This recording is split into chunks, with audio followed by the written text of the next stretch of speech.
따뜻한 감성, 차가운 이성, 정확한 분석이 함께합니다. 뜨거움과 따뜻함이 함께하는 시간, 신율의 출발 새 아침.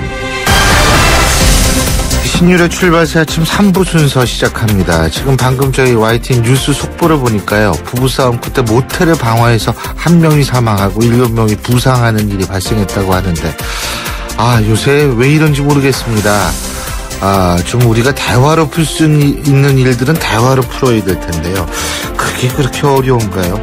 자, 광고 듣고 3부 순서 시작하죠.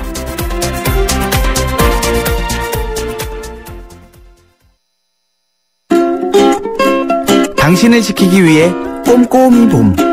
당장 필요한 건 무엇인지, 혹시나 위험하진 않을지, 주변까지 꼼꼼히 봄. 그랬더니 봄봄봄봄 봄이 왔어요. 당신의 봄 삼성화재.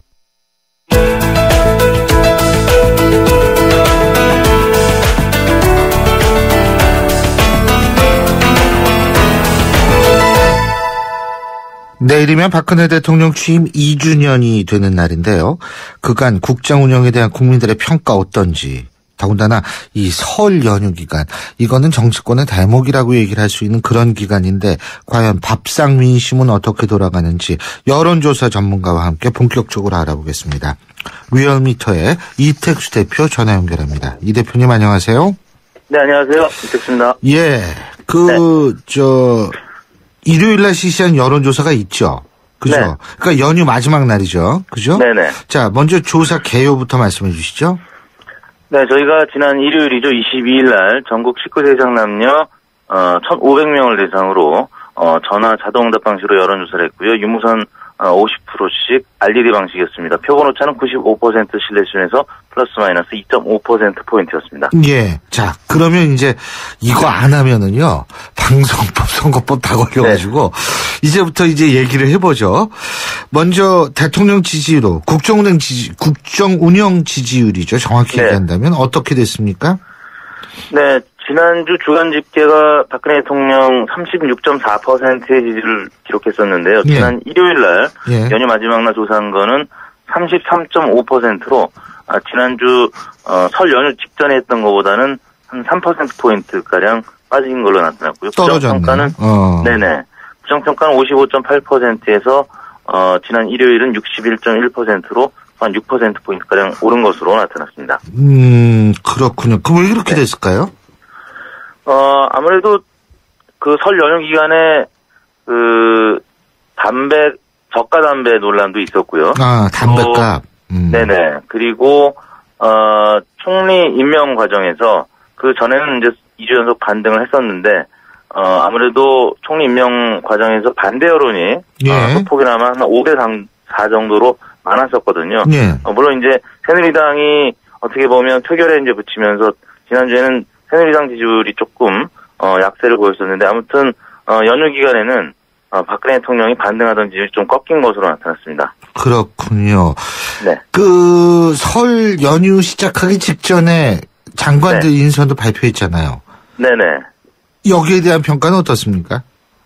네, 장관 인선에 대한 평가에서도 긍정평가가 35.1%였고요.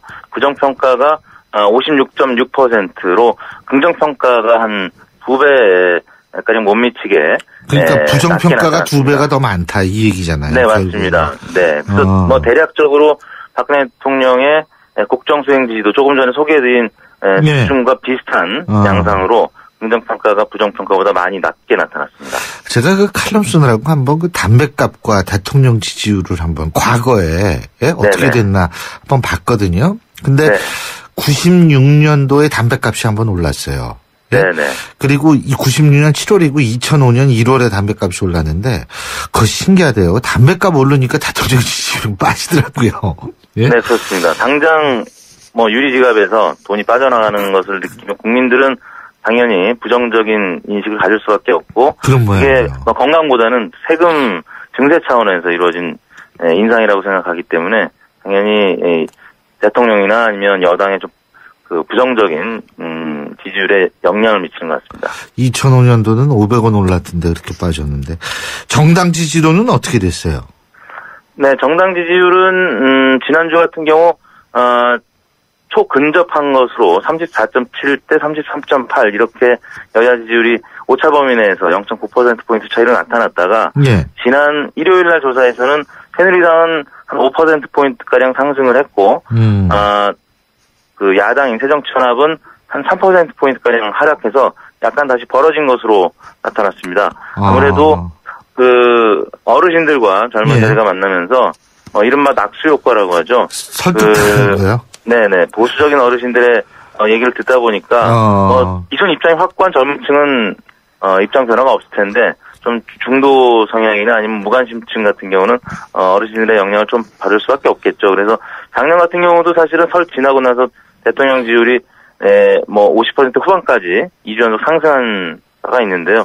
정당 지지도는 아무튼 골든 크로스가 일어나지 않겠느냐 했는데 지난 일요일 하루 조사긴 하지만 조금 연휴 기간 마지막 날 조사는 벌어진 것으로 나타났습니다. 그러니까 결국은 대통령 지지율도 빠지고 야당 지지율도 빠지고 새누리당 지지율만 올라갔네요.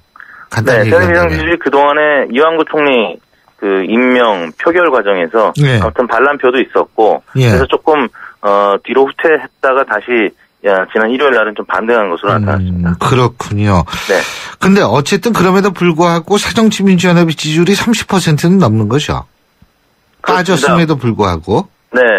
불과 얼마 전이었죠. 2월 8일 전당대회 이전에 문희상 비대위원장 체제에서 소폭 상승 기준이 있었습니다만 그래도 20%를 극복을 하지 못했었는데 28 전당대회 이후에는 컨벤션 효과라고 하죠. 전당대회 효과로 인해서 30%를 넘어섰었고요. 지난주에는 아까 말씀드린 대로 여당을 오차 범위 내에서 성미까지 추격을 했었는데 일요일 날은 소폭 빠졌는데 다시 이번 주 조사를 저희가 이제 해봐야 되겠습니다만 아마 계속 그 사정권 내 여야 지지율이 좀 긴장 관계를 좀 유지할 형성할 가능성이 높아 보입니다. 대선 주자 지지도는 어떻게 돌아갑니까? 네, 지난달 말에 저희가 한 차례 반기문 총장을 포함한 조사를 했었고요. 이번에 다시 한 달가량 만에 똑같은 구도로 한번 조사를 해봤는데요. 문재인 새정치연합 대표가 지난달보다도 한 4%포인트 오른 28.5%로 역시 컨벤션 효과가 일부 반영된 것 같습니다.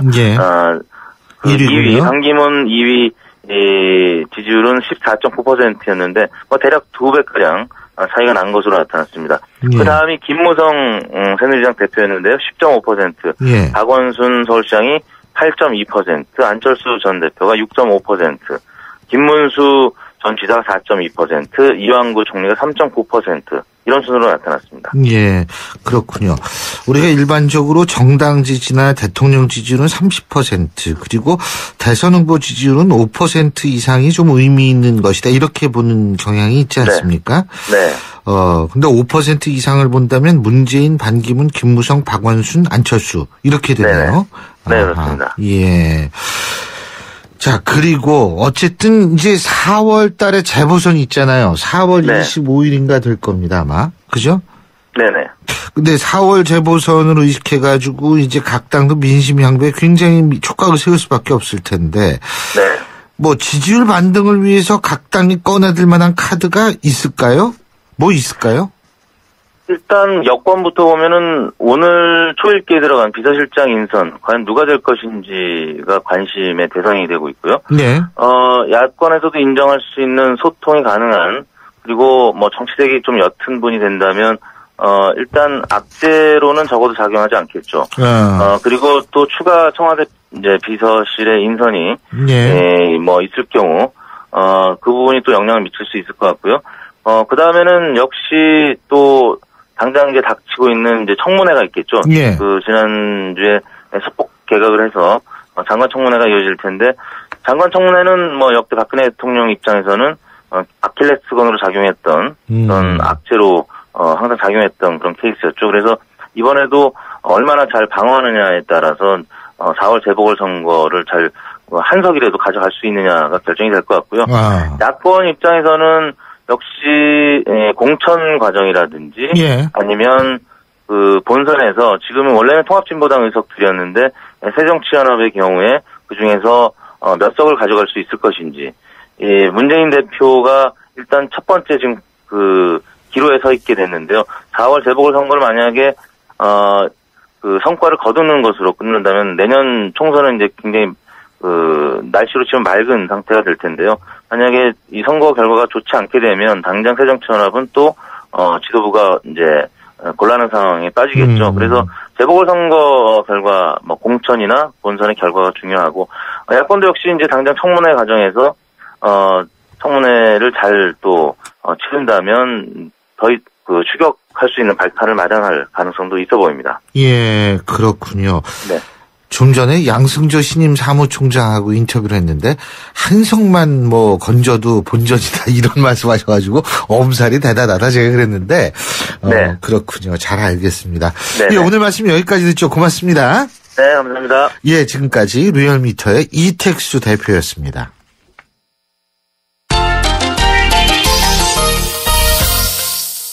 스포츠 소식 알아보겠습니다. 경향신문 김세훈 기자 연결하죠. 김세훈 기자. 네, 안녕하세요. 안녕하십니까. 어제 말씀하신 프로농구 공동 1위의 맞대결. 예. 결국 모비스가 동부를 꺾고서, 이겼네요. 예? 네. 예. 맞습니다. 그럼 이제 우승한 건가요? 물론 그런 건 아니지만, 예. 네, 거의 8분 응선 아니면 9분 응선 정도 넘었다라고 해도 과언이 아닌데요. 예. 어제 경기에서는 모비스가 82대 73으로 9점 차로 동부를 꺾었습니다. 예. 그러면서 35승 14패로 이제 동부하고 원래는 공동 1위였었는데요.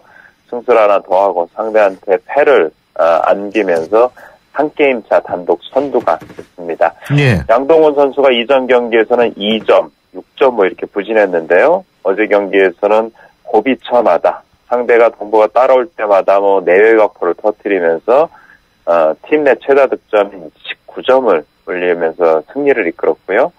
지금 이제 앞으로 경기를 동부도 4경기, 모비스도 4경기를 남겨놓고 있습니다.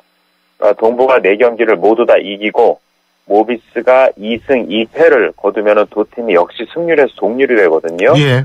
승률이 동률이 될 때는 양 팀 간의 승자승으로 이제 순위를 따지게 되는데 모비스가 어제 이기면서 4승 2패로 동부에 앞서 있습니다. 예. 그러니까 동부가 4승을 남은 경기를 다 이기고 모비스가 2승 2패를 해서 동률이 두 팀이 돼도 우승은 모비스에게 돌아간다는 거죠. 동부 입장에서는 4승을 하고 모비스가 1승 3패에 머물러야지 동부가 우승을 할 수 있는데요. 사실상 모비스의 우승으로 거의 굳어졌다고 봐도 될 것 같습니다. 예. 여자 농구에서는 우리은행이 정규리그 3연패를 했다고 그러네요. 네, 어제 춘천 우리은행이 구리 KDB생명을 74대 71로 꺾었는데요. 우리은행이 지금 4경기를 남겨놓고 있는데 2위인 인천 신한은행하고 게임차가 4.5게임 차로 벌어지면서 남은 4경기에 상관없이 1위를 확정을 했습니다. 우리은행이 3시즌 연속으로 정규 시즌 우승을 어제 이제 차지했고요. 챔피언 결정전에도 지난 시즌과 지지난 시즌에 우승을 했으니까 이번에 챔피언 결정전에 정상에 오르게 되면 3년 연속 정규리그와 챔프전까지 모두 석권하는 통합 우승을 이루게 됩니다.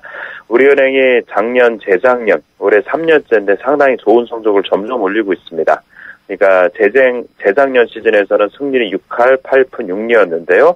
작년은 7할 1푼 4리, 올해는 8할 3푼 9리입니다. 팀이 갈수록 변정되고 있고 무엇보다도 수비가 워낙 강하고요. 게다가 이제 국내 선수들이 모두 다 합해져서 평균 71득점으로 역시 리그에서 가장 많은 점수를 올리고 있는데요. 어제 위성호 감독이 재밌는 얘기를 했습니다. 아마 우리 팬들은 잘 이해를 못하실 것 같은데 선수들을 믿지 않는다. 근데 고맙다. 이런 얘기를 했습니다. 아니 어떻게 선수들을 믿지 않는데 이 팀이 우승을 할 수 있을까? 아마 그런 좀 생각을 하실 텐데요. 감독들이 보통 가끔가다 이런 말을 공식적으로는 안 하지만 사석에서는 가끔 합니다. 그러니까 선수들을 믿지 못한다는 게 선수를 불신한다는 뜻이 아니라요. 선수들이 나 몸 괜찮아요. 내가 알아서 할게요라는 말에 현혹이 안 되고 선수를 또 다그치고 또 강하게 계속 훈련을 시키고 있다는 겁니다. 예. 그 얘기를 이제 그대로 나타낸 거고요. 우리은행이 잠시 쉬게 되고 그 다음에 이제 2위인 인천 신한은행, 3위인 국민은행이 거의 이제 순위가 유력한데 이 두 팀 간의 맞대결에서 이기는 팀하고 우리은행이 이제 통합 챔피언을 놓고 다투게 됩니다. 예. 그리고 이 신발 가게의 점원으로 일하면서도 골프를 계속했다고 얘기하는 재미동포죠. 제임스 한 선수. 네. PGA, 미국 프로골프 투어죠. PGA 투어에서 생애 처음으로 우승을 했죠. 이거 참 저도 감동 깊게 봤어요. 네, 지금 세계 랭킹이 297위의 선수입니다. 제임스 한, 우리 이름으로는 한재웅, 네. 34살 선수인데요. 어제 노던 트러스트 오픈에서 우승을 차지했습니다. 더스틴 존슨, 폴 케이시 아주 세계적인 선수들이랑 동타를 이뤄서 연장전에 들어갔고요.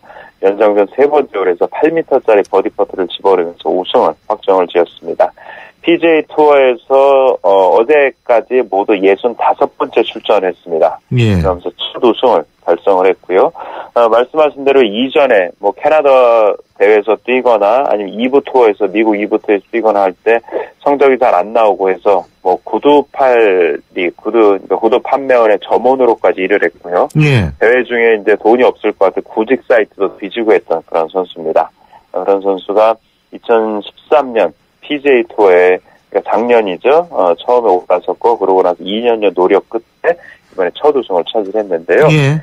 3주 후에 딸이 출산을 한다고 합니다. 그러면서 소감을 얘기를 하는데 아직 딸의 이름을 짓지 못했는데 딸의 이름을 지을게 이제 결심을 했다라는 얘기를 했는데요. 어제 우승한 골프장이 리비에라 골프장이거든요. 딸의 이름도 리비에라라고 짓겠다 이런 얘기도 했습니다. 그렇군요. 어쨌든 겹경사네요. 예?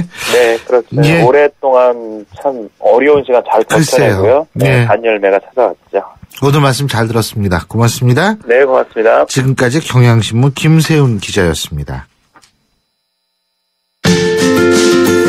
출발 새 아침은 청취자들의 참여를 기다립니다.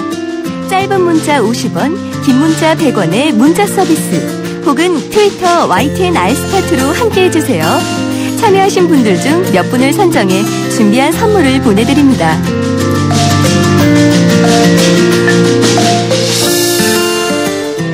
이번 작심 인터뷰에서는 좀 훈훈한 소식을 전해드리려고 합니다. 우리가 가끔씩 그 자녀가 신장을 떼서 부모에게 이식해준 사연을 들을 수 있는데요. 아무리 부모 자식 간이라도 이 장기 이식한다는 거 이거 말처럼 쉬운 일이 아닙니다. 그런데 타국에서 얼굴도 모르는 타인에게 신장을 하나 나눠준 외국인이 있습니다. 국내 첫 외국인 신장 기증인 바로 가브리엘 씨인데요. 이런 나눔 덕분에 8년째 해오던 신장 투석에서 해방된 기적의 주인공 오늘 만나보겠습니다. 새로운 삶을 맞이한 김용섭 씨 연결합니다. 안녕하십니까? 예, 안녕하세요. 예, 어떻게 수술은 잘 마치신 것 같아요. 그죠? 예, 수술 잘 끝났어요. 예. 그래도 병원은 계속 다니시고 계시죠? 예, 보통 뭐 한 달 주기로 해서 다니는데요. 예. 지금 뭐 너무 건강하고요. 아. 그리고 뭐 수치도 모두 아주 좋고요. 예, 그렇군요. 예. 그 신장 투석을 오래 하셨는데, 예? 예. 그 몇 년 동안 신장 투석을 하셨어요? 예, 한 8년이 좀 지난 것 같아요. 8년 좀 지나셨다. 예. 그러니까 신부전이 굉장히 심하셨던 거군요. 예. 아. 근데 이렇게 장기 이식 받을 거라고 생각하셨습니까? 생각은 했었는데요.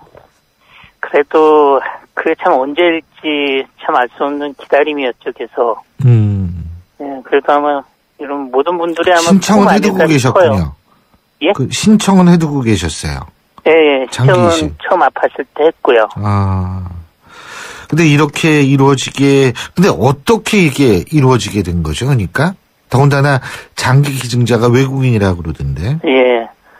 저에게 정말 기적 같은 일이 일어난 거죠. 지금 그분은 뭐 미국인으로고요. 예, 미국인. 예, 현재 한남대학교에 계시고. 예. 그분의 진짜 사랑으로 제가 이렇게 이식을 받게 됐어요. 근데 어떻게 그분을 연결이 된 거죠? 그분이랑? 아, 그거는 이제 사랑의 장기기증본부라는 곳이 있는데요. 예. 그곳에서 통해서 이렇게 연락을 제가 받고 이렇게 된 거죠. 한남대학교 기독교학과 교수죠? 이 가브리엘 씨가요? 그죠? 예. 예. 우리나라 나이로 29이라고 그러던데요. 네. 예. 그 수술 전에 가브리엘 교수를 직접 만나보신 적이 있나요? 아니요. 수술 전에는 못 뵀고요. 예. 제가 스스로 뵀었어요. 예. 그래서 어떤 얘기 나누셨어요? 일단은 뭐 저로서는 너무 감사한 일이라 뭐 진짜 말로 표현할 수 없이 감사했죠.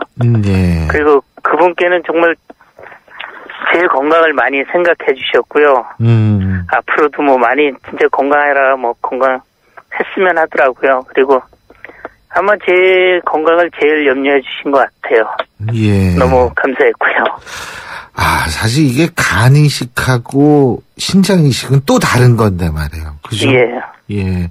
근데 어떻게 그런 결심을 하게 됐는지 들어보신 적이 있습니까? 가브리엘 교수가 이 신장을 이식시켜줘야겠다라는 그런 결심을 하게 된 동기요. 그분이 미국에 계실 때부터 그런 생각을 뭐 남을 위한 뭐 이런 생각을 많이 하신 것 같아요.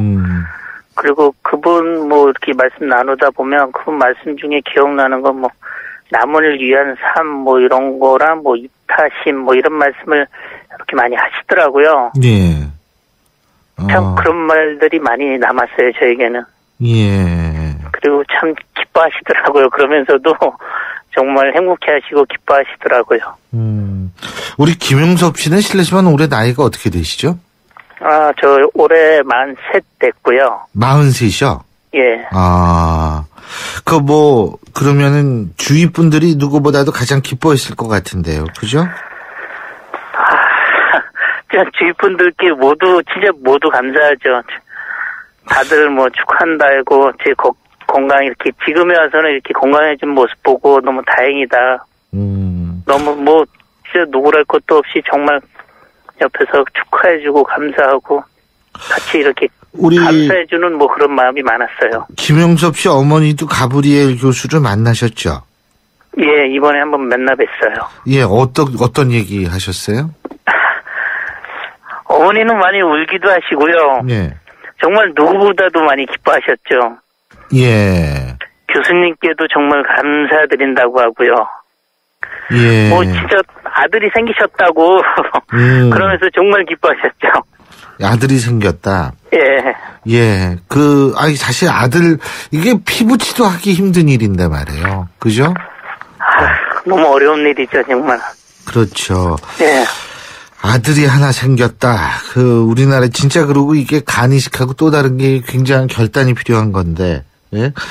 우리나라 그러니까 신부전 환자가 한 2만 명 정도 된다고 그러네요? 예. 그렇죠. 예. 근데 사후 장기 기증 서약을 받아서 장기 기증 받는 것도 어려운 모양이에요. 예, 지금 아직 그런 게 많더라고요, 아직도. 예, 그렇죠. 근데 어떻게 주변 같은 병을 앓으시는 분들도 잘 아실 텐데, 그죠? 예. 8년 동안 투석을 해오셨으니까. 예. 주변 분들 같이 고생하고 계신 환우들 같은 경우에는 굉장히 참 감동스럽고 자기한테도 그런 기적이 일어났으면 좋겠다고 생각하시는 분들이 많을 것 같아요. 예, 그래요. 예. 그분들도 뭐 정말 많이 놀라시더라고요. 예. 저에게도 뭐 축하니 뭐 이런 거 많이들 해주시고 정말 감사하다고 그러고 아마 그분들도 진짜 용기와 희망을 이번 기회로 많이 얻으셨을 거예요, 아마. 가브리엘 교수가 그렇게 장기 이식을 했다는 사실 자체는 김용섭 씨한테도 굉장히 단순한 기쁨, 기적을 떠나가지고 앞으로 삶에 대해서 나도 이렇게 살아야겠다라는 계기를 마련해 줬을 것 같은데 어떻습니까? 예, 제 마음이 몸도 물론 건강해졌지만 예. 제 건강, 마음도 생각도 정말 이번 기회로 해서 제가 많이 바뀐 것 같아요. 정말 저에게는 새로운 생명을 주신 분이고요. 예. 이번 기회로 수술 이전하고 저에게는 진짜 새로운 꿈과 희망을 주신 분이죠, 진짜. 너무 감사드리죠. 근데 진짜 이 가브리엘 교수의 행동에 감동을 받고서 장기 기증 나도 해야겠다 이렇게 생각하는 분들이 있을 것 같은데 어떤 방법이 있을까요? 장기 기증 서약은 제가 받았던 그곳 사랑의 장기 기증 본부가 있고요. 그곳의 번호는 1588-1589라는 전화번호가 있고요. 1588-1589요? 예. 예. 그리고 인터넷으로는 사랑의 장기 기증 본부 홈페이지가 있는데 예. 그쪽에서 직접적으로 이렇게 서약할 수 있고요. 정말 이번 기회로 이렇게 관심 있는 분들은 정말 꼭 서약을 제가 부탁드립니다. 예. 1588에 1589. 방송국 계신 분들이나 예. 그분께도 서약 부탁드립니다. 제가 너무 감사드리죠. 1588에 1589 사랑의 예. 장기기능 운동본부라고 말씀하셨죠. 예. 0312님 저희 가족도 장기기증 소식을 기다리고 있는데 희망의 소식입니다. 이런 문자 보내주셨고요. 7914님 먼 타국에서 큰 섬김을 보이신 분의 이야기가 큰 울림을 줍니다. 어쨌든 훌륭하신 분입니다. 종교를 떠나서 정말 훌륭하신 분이고 이런 분들이 우리나라에서도 좀 많이 나왔으면 좋겠습니다. 오늘 말씀 잘 들었습니다. 고맙습니다. 예, 감사합니다. 예, 지금까지 가브리엘 교수로부터 신장을 하나 받으신 분입니다. 김용섭 씨와 인터뷰 해봤습니다. 차오가 같네 차오가 같아 2588 대리운전 2588 좋아요. 대리운전입니다. 역삼동에서 일산이요. 2명 필요하시다고요? 일용이와 홍제동 김수미 보내라고요? 네, 차오로 찾아서 연락드릴게요. 차오르 정렬 2588 코웨이에선 정수기 필터 교체하듯이 오염된 매트리스 상단을 새 걸로 교체할 수 있대요. 우와! 게다가 미세먼지부터 진먼지 진드기까지 7단계로 케어해준대요. 우와! 위생까지 책임져야 진짜 침대다. 코웨이 매트리스 케어 렌탈 1588-5200. 신율의 출발 새아침 3부 순서는 여기서 주고요. 잠시 뒤 4부에서 뵙겠습니다. 올해 중학교에 진학하는 민성이. 중국인 엄마를 둔 이른바 다문화 가정 어린입니다. 한때는 한글이 서툴러 친구들과 어울리기가 힘들었지만 이제는 의젓한 중학생이 될 날을 기다리고 있습니다. 하지만 민석이네 형편으로는 새 교복을 사 입는다는 게 큰 부담입니다. 여러분의 정성으로 교복을 선물하시면 어떨까요? 민성이와 같은 많은 아이들이 새 학년을 보다 밝게 시작할 수 있을 겁니다.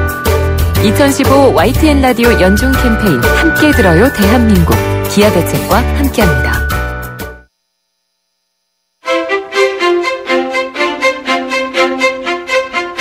여러분은 지금 신율 교수가 진행하는 출발 새아침을 듣고 계십니다. 신율의 출발 새아침 4부 순서 광고 듣고 시작합니다.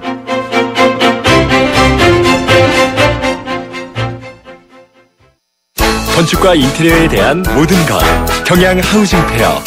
건축 전시회 가자 꼭 가야 하는 곳 건축 전시회 가자 경양 하우징 페어. 2015년 2월 26일부터 킨텍스 경양 하우징 페어. 기름값 아끼는 방법은? 조금씩 자주 넣는다. 싼 곳만 찾아서 넣는다? 아니, 원래 GS 칼텍스 요금에 가입하면 되지. 매월 주유권 10,000원이 무료니까. Good choice. 광대역 LTA 올레. 자세한 내용은 올레닷컴 참조. 가나다라 마마사 자차카타파 전해주고 싶은 얘기 바람 명에 담으면 그리 모자랄지도 몰라. 병 하나에 담을 수 없는 초정탄산수 이야기. 파란을 일으키다. 초정탄산수.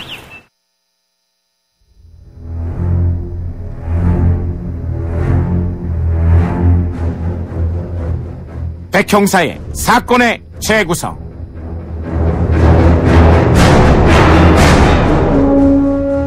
납득이 안 된다.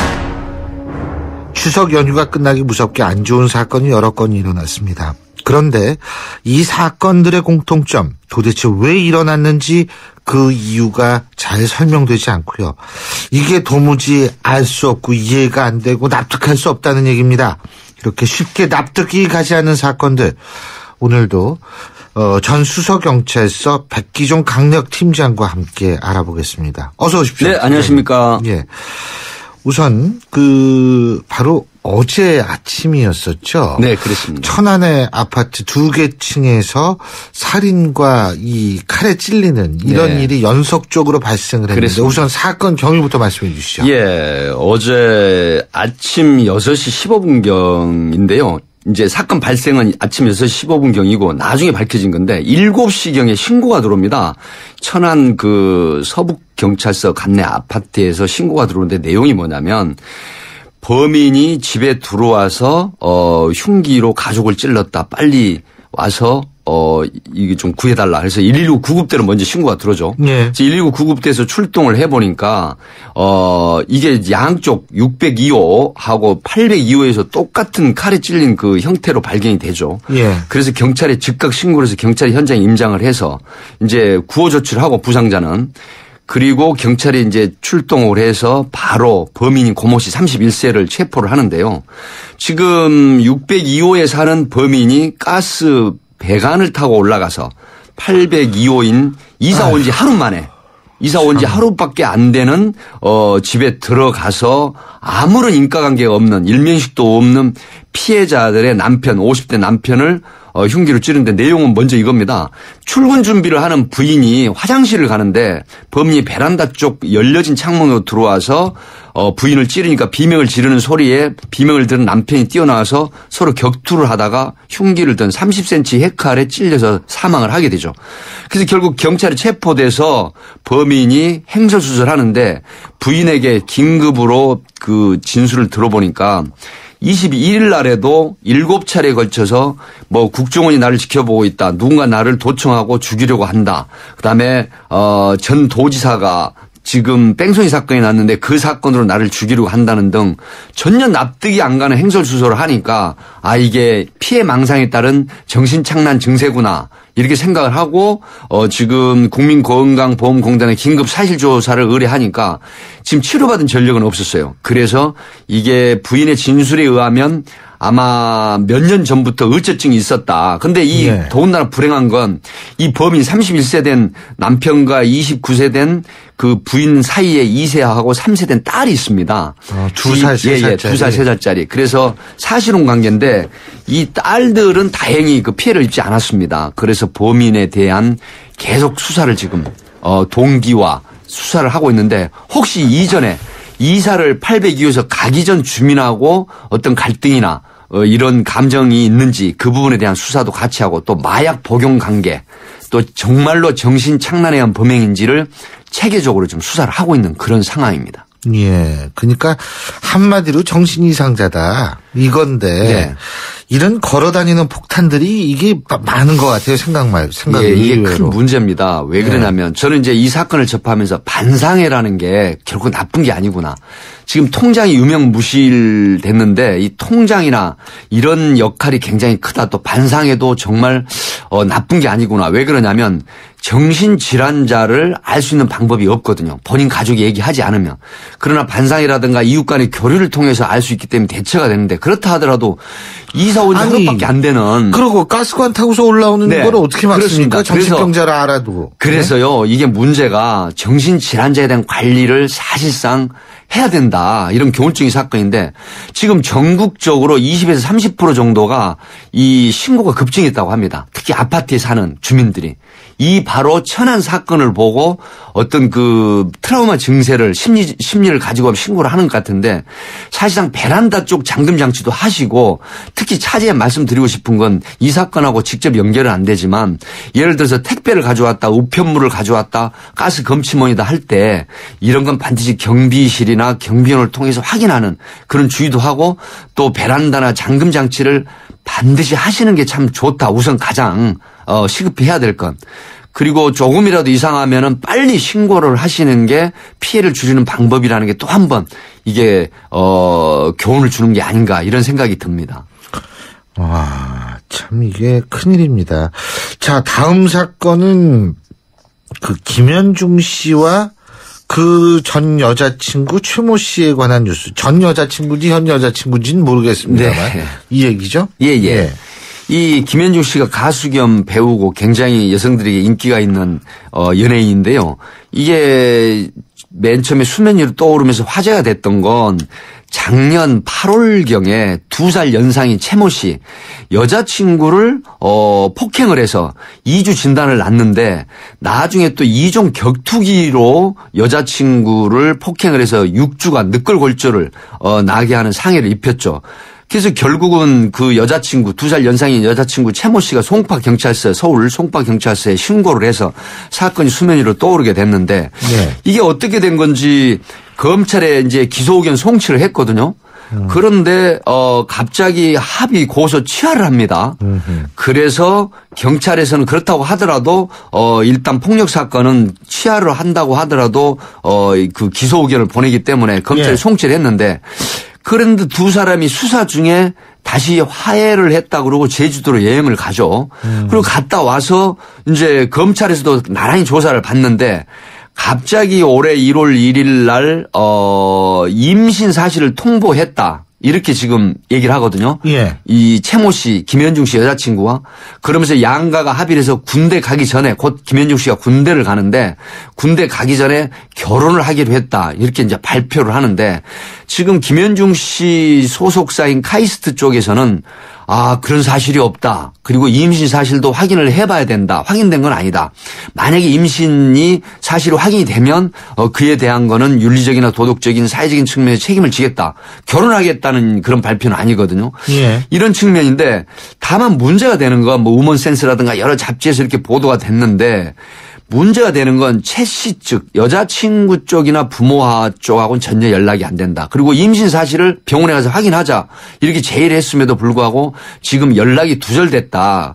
그래서 일부 네티즌들은 이 김현중 씨의 무책임한 행동이 사실이라고 하면 비난을 하지만 또 다른 네티즌 수사대는 김현중 씨를 놓치지 않기 위해서 임신 사실을 숨기고 그다음에 낙태를 하기 전까지 기다리는 게 아니라 이런 악의적인 글도 올라오고 있는데 이런 글까지는 올리면 안 되겠지만 사실상 또 그 부분 왜 확인을 안 하고 같이 병원에 가자고 하는 거를 응하지 않고 연락이 두절됐나 이런 부분도 지금 상당히 의구심이 든다는 그런 여론도 있다. 그런데 그 임신했으면 왜 연락이 두절됐을까요? 그러니까요. 그래서 그런 부분이 약간 의구심을 드러내게 하는 지금 그러니까 이제 이게 일을 정확하게 하기 위해서는 일단은 임신 여부부터 확실하게 해야 되는 거 아니겠어요? 그렇습니다. 여성이 임신을 했다고 하면 더군다나 내가 사랑하는 사이다. 그리고 결혼하겠다고 하는 마음이 있으면 즐거운 좋은 기쁜 마음으로 확인을 하는 게 그게 순서일 것 같습니다. 개인적으로 생각을 해봐도요. 좀 빨리 어떻게 이 임신 사실이 좀 알려졌으면 좋겠네요. 네, 많은 팬들이 또 굉장히 궁금해하고. 그 여부가 좀 알려져야지 뭐가 어떻게 되는 것이. 그렇습니다.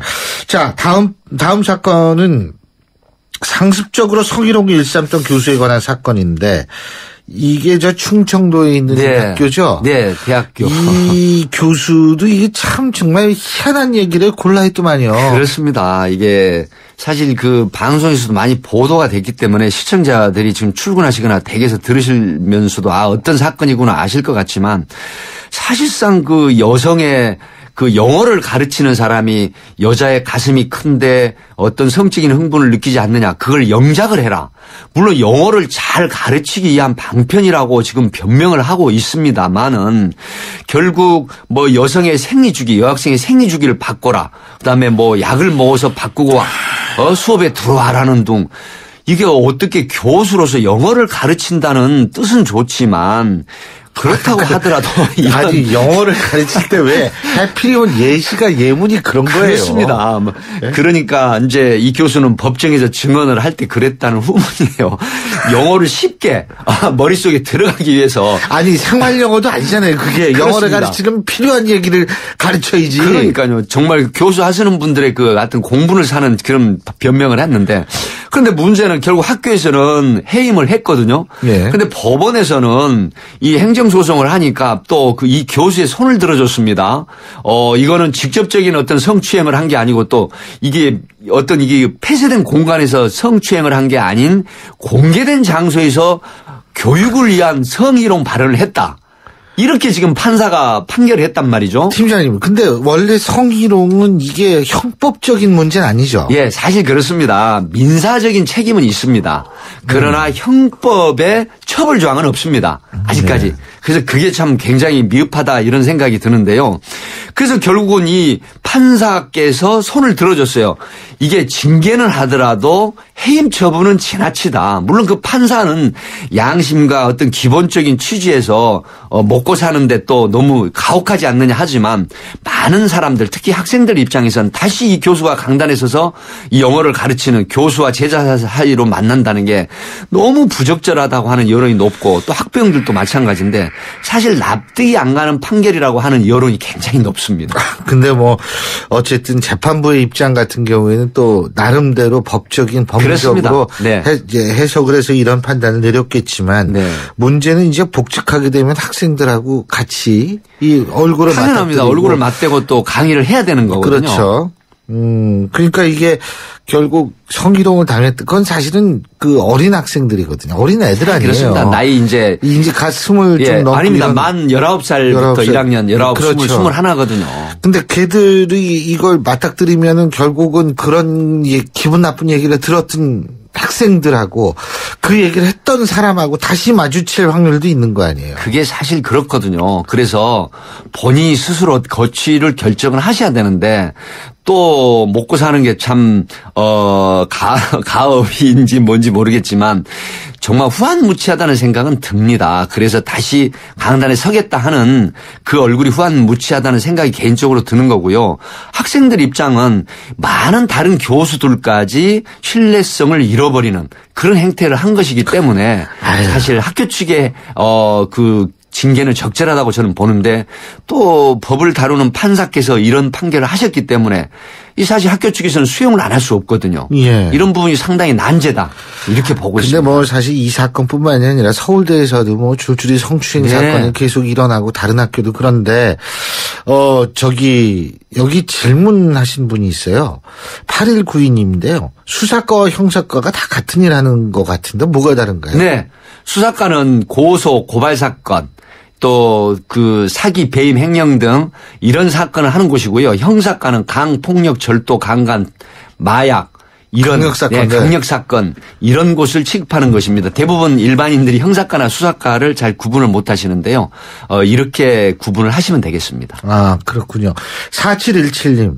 도대체 이런 사건이 요즘에만 많이 일어나는 건가요? 아니면 언론이 많이 보도하는 건가요? 저도 이거 궁금해요. 네, 사실상은 성폭력 사건은 예전에 많이 일어났습니다. 하지만 언론의 보도가 안 됐던 성희롱, 부분. 성추행, 성폭력. 그리고 개인의 인권 또 피의자 범인의 인권도 중요하다 그래서 보도를 굉장히 자제를 했던 측면인데 요즘은 아마 긍정적인 면이 있습니다. 이런 걸 많이 보도를 함으로 해서 익명으로라도 그래서 경각심을 주고 또 예방을 주고 하는 측면에 긍정적인 효과가 굉장히 높다. 이런 지금 분석이 있습니다. 0031님, 세상은 요지경이란 말이 요즘 딱 맞습니다. 5750님, 백 팀장님, 오늘은 연애부 기자 같으세요. 이런 말씀을 주셨는데, 어쨌든, 이 성희롱, 성추행, 뭐 이런 문제에 있어서의 가해자 입장을 되도록 경찰이나 사법당국에서 많이 봐주지 않습니까? 사실 봐주는 게 아니고 그 여러 가지 그 사람의 직업, 나이, 그다음에 그 어떤 지식 정도 이런 걸 다 측정, 판단을 종합적으로 하거든요. 예. 그렇지만 성폭력은 대부분 남성 쪽에서 일어난 거기 때문에 피해 여성이 평생을 안고 가는 상처다. 그래서 지금은 경찰, 검찰, 법원에서 굉장히 그 처벌을 강도 높게 하는데 그렇다고 하더라도 마지막에 있어서는 집행유예라든가 또 물론 그 보호 교육 이수 프로그램을 또 마치라는 등의 이런 그 동반자적 이런 형벌을 주지만 사실 성폭력 범죄는 가혹하리만큼 강한 처벌을 해야 된다. 그래서 어떤 가벌적인 요소, 응징적인 심리를 줘야 된다. 그래야만이 성폭력을 줄일 수 있는 방편 중에 하나다. 이렇게 지금 분석이 되고 있습니다. 알겠습니다. 아유, 어쨌든 세상이 점점 좀 좋아져야 될 텐데 어떻게 이렇게 되는지 모르겠습니다. 오늘 말씀 여기까지 듣겠습니다. 네, 고맙습니다. 감사합니다. 안녕히 계십시오. 지금까지 백기종 전 수서경찰서 강력팀장이었습니다. 모두의 마블의 요새 선멸전이 새로 나왔대. 요새 선멸전? 내 요새는 방어하면서 적군의 요새를 파괴하는 거야. 재밌겠는데? 지금 다들 난리야. 요새 총 공격! 모두가 즐기는 스마트폰 게임 모두의 마블 요새 선멸전 업데이트. 요새 선멸전에서 스릴 넘치는 전투를 즐겨보세요. 해피 쉐비 뉴 이어. 온 가족이 모이는 설 연휴. 쉐보레와 함께 기분 좋은 귀성길 되시라고 2월 한 달 쉐보레를 구입하는 모든 분께 최대 120만 원의 풍성한 할인 혜택을 새해 선물로 드립니다. 전시장 및 홈페이지 참조, 일부 차종 제외. Chevrolet, find new roads. 네, 3시간째 운전 중인 김 기사님. 가장 힘든 시간대로 접어드는데요. 도로 사정까지 어려운 지금 많이 지쳐 보입니다. 잠깐! 피로부터 풀고 하세요. 지금은 피로가 풀리는 바카스 타임. 풀려라 5천만, 풀려라 피로. 바카스. 세상에는 두 가지 종류의 면도기가 있습니다. 곡면에 적응하지 못하거나 곡면에 완벽하게 밀착되거나 플렉스볼 기술로 새롭게 탄생한 퓨전 프로글라이드. 턱선을 따라 반응하는 질레트 최적의 밀착면도. 지금 프로글라이드를 검색해보세요. 질레트. 신율의 출발 새 아침. 오늘 순서는 여기서 줄이겠습니다. 오늘도 힘찬 하루 되시길 바라겠고요. 저는 내일 아침 7시 15분에 여러분 다시 찾아뵙겠습니다. 고맙습니다.